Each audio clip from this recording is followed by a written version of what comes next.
And on the cost of living crisis, official figures out today underline the strain already on household budgets, with food prices up 4.6% compared to a year ago. But as Zane Small reports, there are some positive signs. Something special is around the corner at Queen's Arcade, an historic shopping precinct in central Auckland set for a $5 million refurbishment. It's been 45 years since there's been much spent on it, and we're taking it back to its former glory when it was built in 1929.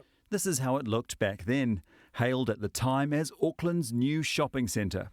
Nearly half a century later, the classic charm remains, but the time has come for a revamp, and construction is set to begin in April. Through here, our plan is to remove the escalators. You can tell that they're clunking away and are end of life. The end result will look like this, with completion due in November. We've gone through that ghastly COVID period that I think everyone wants to forget about and leave behind, but now we're seeing an increased foot traffic. Viv Beck from the local business association shares his enthusiasm.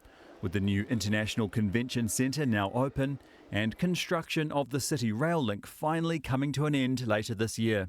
It's really significant. It seems to reflect a gradually improving economic picture. For example, the latest retail radar report out today shows confidence is at a 2-year high, with the number of retailers meeting their sales targets above 50% for the first time since the first quarter of 2023.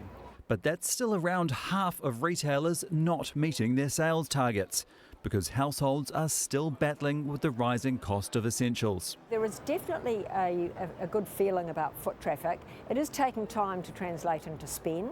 Figures out today show food prices increased 4.6% in the 12 months to January. Mince is now $23.85 per kilo, up over 18%, while a 250-gram block of chocolate climbed 20.5% to nearly $7, although it was offset by cheaper fuel.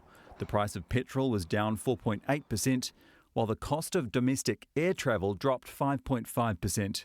And homeowners are still rolling onto lower interest rates. About 60% are set to refix in the next 12 months. I think New Zealand's on a good track heading forward, and we're going to be part of this regeneration of the CBD. Optimism reflected in a multi-million-dollar upgrade in the heart of Auckland City.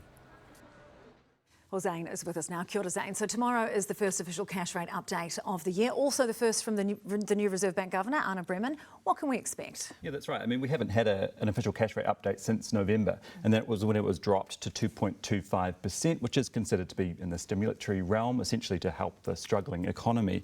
But at the time, the central bank did signal that the cuts were over, and that coincided with an uptick in inflation, and we can see that with food prices continuing to rise. So the consensus tomorrow is that the central bank will keep the cash rate on hold, but we might get an outlook from the central bank suggesting that a rates hike is coming towards the end of the year.